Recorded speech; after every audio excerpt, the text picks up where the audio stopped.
सब समझने का प्रयास करें। सबसे पहला प्रश्न तो यहाँ पर ये रखा गया है कि जीव के लिए दो प्रकार की स्थिति दिखाई देती है। मुनिराज है सो जीव विचार नहीं कर पाता, सोच नहीं पाता ये भावलिंगी मुनिराज है कि द्रव्यलिंगी मुनिराज है। मैं इनको नमस्कार करूं कि नहीं करूं, इनको नमस्कार करूंगा तो कहीं मैं मिथ्यात्व में तो नहीं चला जाऊंगा, ऐसे प्रसन्न जीवों के मस्तिष्क में है। तो उसके समाधान के लिए ब्रह्मचारी यशपाल भैया जी ने पहला प्रश्न रखा, द्रव्यलिंगी मुनिराजों के भेद कितने। हम यहाँ से प्रारंभ कर रहे हैं। 3 प्रश्नों में आपको पूरी कहानी समझ में आएगी। एक एक पंक्ति बड़ी सरलता के साथ बिल्कुल निर्विकल्प भाव से माध्यस्थ होकर सुनिए। द्रव्यलिंगी मुनिराज के कितने भेद हैं? उत्तर है 4 भेद होते हैं मुख्यतः से। पहला कहलाता है मिथ्यात्व गुणस्थानवर्ती द्रव्यलिंगी। कौन सा? मिथ्यात्व गुणस्थानवर्ती द्रव्यलिंगी, यानी ऐसे मुनिराज जो भेष्य तो मुनि है लेकिन पहले गुणस्थान में बैठे हैं, मिथ्यात्व में बैठे हैं। ये पहला भेद है। दूसरा भेद कहलाता है चतुर्थ गुणस्थानवर्ती द्रव्यलिंगी। जैसा व्रत सम्यक दृष्टि जीव होता है बिना व्रत वाला, लेकिन वो सम्यक दृष्टि है, ऐसी स्थिति में भी मुनिराज हो सकते हैं कि चौथा हो गुणस्थान और उनके लिए संज्ञा लगी द्रव्यलिंगी। तीसरा भेद कहलाता है पंचम गुणस्थानवर्ती द्रव्यलिंगी। जो व्रत धारण करने वाले जीव होते हैं, व्रत ले लिया अणुव्रत प्रतिमा, तो वे भी पंचम गुण स्थान पहुंच जाते हैं। ऐसे 5वें गुण स्थान में रहने वाले मुनिराज भी द्रव्यलिंगी कहलाते हैं। अब ये प्रसंग जब तक चले सो कोई जाना मत, और नया आए तो समझ में आएगा, इसलिए ध्यान से सुनो। ये तीसरा भेद है।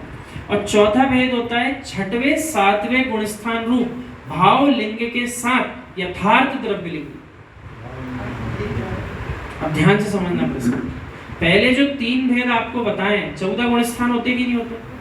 पहला गुण स्थान किसका है? अनादिकाल से हर जीव का पहला गुण स्थान तो पक्का ही है, जब तक सम्यक्त नहीं हुआ पहले ही गुण स्थान है आपका, ऐसा मान के चलो अनादिकाल से। तो पहले गुण स्थान मिथ्यात्व में रहने वाले भी द्रव्यलिंगी मुनिराज होते हैं। दूसरा स्थान उनका बताया जिनने चौथे गुण स्थान का स्पर्श कर लिया लेकिन तब भी द्रव्यलिंगी संज्ञा है, अभी आगे खुलासा होगा। तीसरा भेद 5वां गुण स्थान प्राप्त कर लिया लेकिन तब भी द्रव्यलिंगी कहला रहे। और आखिरी भेद जो है उनको कहा यथार्थ द्रव्यलिंगी। किस अपेक्षा?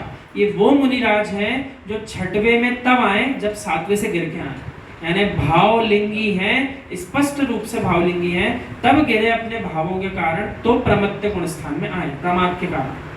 तो कौन सा गुण स्थान बना? 6वां गुण स्थान बना।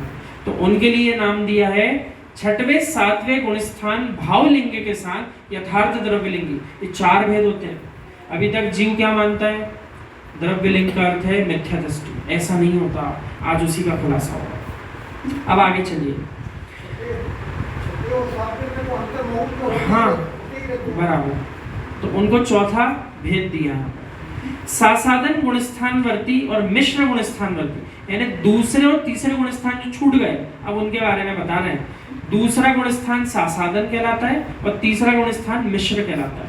ये 2 गुणस्थानवर्ती मुनिराजों को भी द्रव्यलिंगी मुनिराज कह सकते हैं, लेकिन इन दोनों गुणस्थान का काल अति अल्प होने के कारण द्रव्यलिंगियों में उनको मुख्यता से नहीं लिया गया।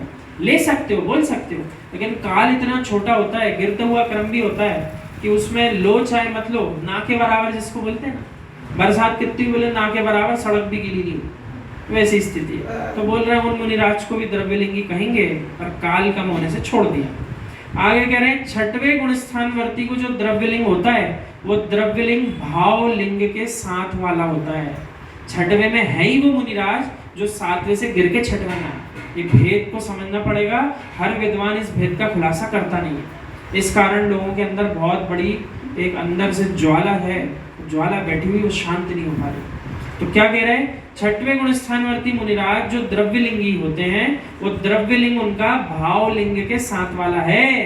तो वास्तविकता में तो भावलिंगी है, स्पष्ट करके आए, उसको स्पर्श करा है। अतः उन्हें शास्त्रों में द्रव्यलिंगी की संज्ञा नहीं दी गई क्योंकि वह द्रव्यलिंग भावलिंग का सुमेल करने वाला है। वो 6वें में रहने की इच्छा नहीं उन मुनिराज की जो 7वें का स्पर्श कर चुके, वे तो तड़पते हैं वापस 7वें में जाने का, कितनी जल्दी समय आए। तो 6वें में रहना नहीं चाहते, और जब तक 6वें में है इसका स्पष्ट अर्थ है 7वें में गए थे तो गिर के 6वें में आए प्रमाद के कारण। तो अभी इतनी बात हुई, ये एक प्रश्न हुआ। अब दूसरा प्रश्न, अंतरंग में चौथे और पांचवें गुण स्थानवर्ती और बाहरी वेश में मुनि वेशधारी जीव सम्यक दृष्टि है और बाहरी में मूल गुणों का निरतिचार पालन भी करते हैं, तथापि आपने उन्हें फिर भी द्रव्यलिंगी क्यों कहा? इतना सुंदर प्रश्न है कि एक तरफ आप कह रहे हैं चौथे पांचवें गुण स्थानवर्ती है, तो चौथे गुण स्थान में तो सम्यक दृष्टि आप अविरत को भी बोलते हो, जिसने व्रत ही नहीं ली वो भी सम्यक दृष्टि, और पांचवा तो व्रत ले चुका वो भी सम्यक दृष्टि है। तो आप इन चौथे पांचवें गुण स्थान वाले मुनिराज को जो बाहरी वेश से मुनिवेश धारण करे हुए हैं वो तो सम्यक दृष्टि है और अपने मूल गुणों का निरतिचार पालन भी कर रहे हैं, फिर आप उन्हें द्रव्यलिंगी क्यों कह रहे हो? ऐसा प्रश्न किया। तो दूसरे प्रश्न का उत्तर सुनो।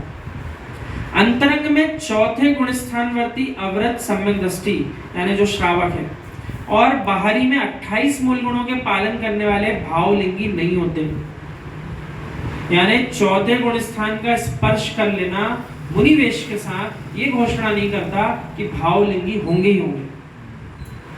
अर्थ को थोड़ा गहरे में जाकर समझना पड़ेगा। और जो श्रावक जो वर्तमान पंचम काल में अवृत सम्यक दृष्टि बन गए, माना कि हैं, तब भी वे जो अपने आप को शुद्धोपयोगी घोषित कर रहे हैं वे भी अज्ञानता का काम कर रहे हैं। स्पष्ट समझना पड़ेगी बात। जो मुनिराज चतुर्थ गुण स्थानवर्ती हो, बाहरी 28 मूल गुण का पालन कर रहे हो, तो कोई गारंटी नहीं है यहाँ ऐसा बोला जा रहा है कि भावलिंगी हो।